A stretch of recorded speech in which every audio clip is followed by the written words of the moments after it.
Hey guys, Akil here. In today's episode of the Trading Coach Podcast, we're going to talk about... Sorry, got distracted. Actually, that's what we're talking about today. Distractions in trading. We're going to walk you through kind of a system that we use with our clients to help put a process, a routine in place that will help with consistency in your trading and also help you avoid those evil trading distractions. Bon appetit. So it looks like we have structure, we have RSI overbought, and that's about it so far. So the next question is, what do we need as your minimum CTS score? And are there any mandatory requirements of the CTS that you need to happen in order to take the trade? And you may not have, if you're not trading it, you may not have these answers, but these are the things you need to consider. Do I have a minimum score? Do I have to have a score above 4? Do I have to have a score above 5? Do I have to have a score above 3? Whatever that number is for you. Does this situation meet those requirements? And if not, what else can potentially happen that can meet those requirements? For example, if we do get a double top, then you can add another point there. You can probably have RSI divergence. That will give you some more points that may get you above the line. So start thinking in the future about what you may get as a CTS trader. And then also, are there requirements? So for example, do you have to have structure? Do you have to have the RSI overbought? Do you have to have a double top? Do you have to have divergence? Do you have to have a AB equals CD pattern? Are there any mandatory requirements that you have for your CTS system? And of course, and some of these things may overlap, the next question is, what at this level, assuming we're holding this level, what would you need to enter the trade? And some of that will go hand in hand with your CTS mandatory requirements. So for example, when I used to CTS trade, I needed a double top. I needed the RSI to be overbought. I needed a double top, and I needed RSI divergence in order to enter a trade, right? And the double top and whatever was my reason for entry, but that was also part of my CTS. So that was part of that mandatory requirement. So I automatically got 3 points from those because I needed that for my entry. So no matter what else I had, structure, blah, blah, blah, blah, blah, blah, blah, I needed, those were my entry reasons. That was automatically kind of built in. So some of it will overlap as well. So you can kind of start projecting, I guess, future points in that aspect if you know you need a specific thing for entry. Would you use a candlestick pattern for points? Possibly also like a high test or a 3 bar. I didn't. You could though. Yeah, you could put those into your CTS score. So you could put a high test candle, pin bar, psychological numbers. A lot of people will put into their CTS system. Inside bar is something I don't know if an inside bar would be in a CTS. Inside bar is valuable information. I don't know if it would be valuable as far as a CTS trade because it doesn't really tell you much about the direction. But yeah, certainly like a pin bar. A pin bar is something because that's so here's the question that you want to ask for your CTS, right? The CTS is taking combined technical score system, is taking all these elements of analysis and putting them together in a way that you can quantify them and be consistent in your analysis. So the question that you'd want to ask is like, hey, does structure give me a clue about the direction, about the trading opportunity? Well, yes, right? Does RSI overbought give me a clue about the trading opportunity? Yes, right? So all these things, Fibonacci, yes. AB equals CD, yes. Divergence, yes. All these things provide clues about the trading opportunity.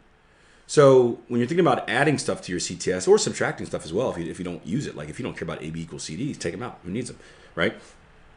Does a psychological number add a clue for the trading opportunity? Well, yeah. Would a pin bar or a high test candle, however you want to phrase it, does that add a relevant clue to your trading opportunity? Well, I would say yeah, right? How's a pin bar any different than a double top, right? They're both a candlestick formation or a single candlestick and a candlestick combination that give you a specific clue of a specific directional buy. So yeah, I think adding a pin bar would be fine. I think, who's it? David said a 3-bar reversal would be fine. Now, the hard part is, I guess the harder part would be giving them a score and someone asking me how much you value it, right? Like, if I had to think about it right now, I'd give a pin bar 1 point, where I'd probably give a 3-bar reversal 2 points. Because what tells me more about the potential direction of the move, a pin bar or a 3-bar reversal? For me, it would be a 3-bar reversal, because a 3-bar reversal includes a lower low, lower close, which is a greater clue of a potential turnaround versus just a single pin bar. So maybe a pin bar is worth 1 point, 3-bar reversal is worth 2 points. A lot of it will depend on your value as well. Again, AB equals CDs are traditionally worth 2 points, right? But if you don't really care about harmonic moves, AB equals CDs, right? Or maybe, if you don't care about them, that you can eliminate them from your CTS fully. Or you're like, yeah, they're there, but they're not too important. Make it 1 point. So you want to customize that CTS based on what you value in the market. But yeah, the key, I think the bigger thing with the CTS is, instead of looking at it as like, hey, there's this checklist of things, and this being a checklist that's written in stone, the main part of the CTS is to develop consistency in what you're looking at, and I guess the way you're looking at it. So it's the process that is more important than the actual parts of it. So we always encourage traders to feel free in customizing it. Take what you personally value in the market and CTS it. Assign it a score, and make sure you look for those things each and every time. Ideally in the same order. You don't have to, I guess, but that builds a really, really good routine. To this day, I still draw things in the exact same order, always. I always go structure first, AB equals CD, then fibs. I don't use AB equals CD as much. I'm kind of getting out of that, but for the longest time, I did the same order every time. Toby says, I would like to create a CTS, but haven't done so next. I need to circle back to the video. Yeah. And again, it's more of the routine. So think about it like this.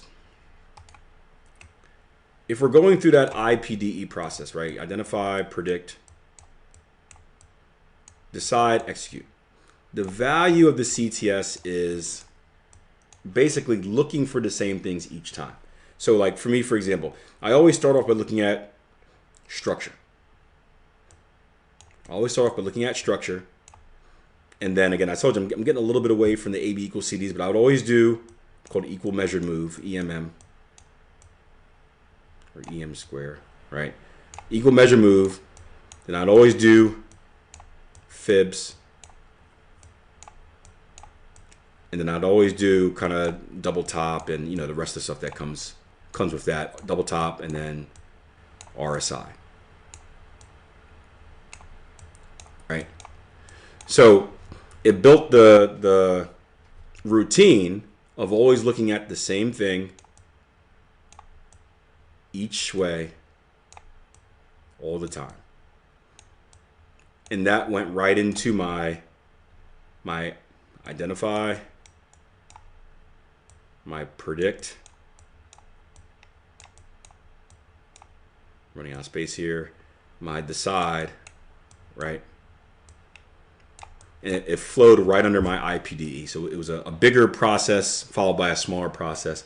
And it just allowed me to ignore the noise. So like I was no longer looking for like, flags and triangles and weird stuff in the market. I was kind of focused on what I needed. And it also, nothing slipped through the cracks, because it was like step 1, structure, step 2, this, step 3, that, step 3, that.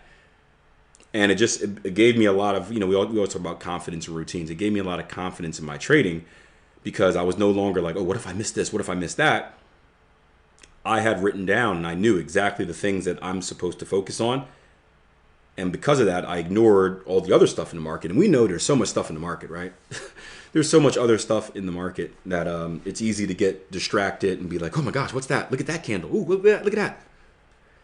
So it allowed me to focus on only what I was supposed to focus on, and I never got distracted because it's hard to get distracted when you're following a set checklist. So that was the biggest thing I found about the CTS is it gave me a set routine in my trading.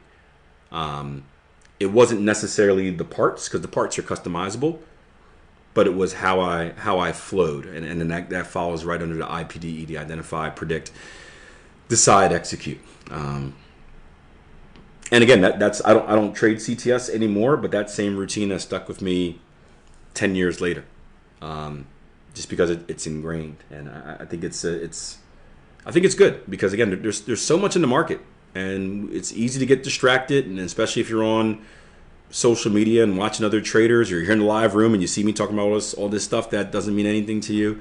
It's hard to have that tunnel vision, but it's necessary to focus on your focus. Toby said that is very helpful. Explain that way. Thanks, man. I like that as a way. Yeah, give it a try. And again, it doesn't even have to be CTS, and that's just what we called it because we had that quantifiable checklist. But it can just you can write it down as like my trading routine, right? Always look for structure first.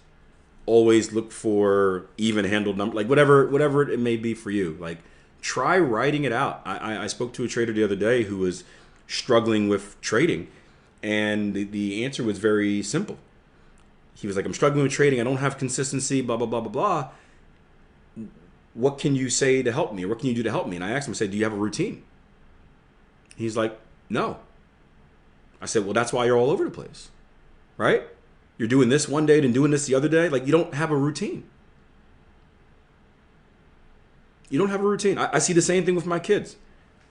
Parents, you know what I'm talking about, parents, right? When my kids have a routine, when it's like, hey, wake up, brush your teeth, or eat breakfast, brush your teeth, take off your pajamas, put on your clothes, right? They run in a much more productive fashion when they have a routine, when it's this. And we had times where we had like a little calendar checklist, and like, you do one thing and you put a sticker on it and blah, blah, blah, blah, blah, right? Little rewards there. But when they don't have a routine, when it's like, they can do whatever they want. They're just like spread out on the couch, just what do I do now? Right? It's crazy. Like they get weird. They get weird. Like, what are you supposed to do? Right? So then we go back to that written routine. Like, here's your daily calendar. What does it say to do next? And it makes it a game, because now it's like, again, it's like checking the boxes versus right. But it's just dead fish on the couch. So yeah, having a routine, give it a try. It will keep you consistent. And then, like anything, when you do it for a certain period of time, usually 30 to 45 days, especially 90 days, if you have a bad routine or a bad habit you're trying to crack, it becomes part of your normal life. And then you'll notice that you don't even need that checklist anymore. Like Toby's no longer looking at the wall behind him saying, hey, okay, what do I do next? Now you're just running on autopilot. And then, as we spoke about before, when you're running on autopilot, and you're using less brain space to kind of focus on the same things, now you start to see those little hidden things where now you're like, I didn't see that before, because now you have more brain space available to look at it. So yeah, that was the most valuable part of the CTS for me, especially as a wild trader who was kind of doing different things every single day. It gave me that strict routine to follow, which was very helpful in the beginning of my trading career. Hope you guys enjoyed the episode. Hopefully I'm putting this out before this starts, but on March 25th, we are hosting a 1-week free trading workshop, right? Our workshops are awesome. They are 100% free, 100% online. We recommend that you attend live. It's a much better atmosphere when you do. You can ask questions and kind of interact with a great community of traders. But if you can't make it live, or if you just want to review them later, the whole thing is recorded. That way you can view it at your leisure. So mark your calendars, March 25th. At the time of recording this, we don't have a name or any information for you, but if you stay in the loop, if you check out www.tier1trading.com, and of course the podcast and the weekend videos and all the stuff we do online, you'll hear about it and you'll find out when you can sign up. All right, see you then.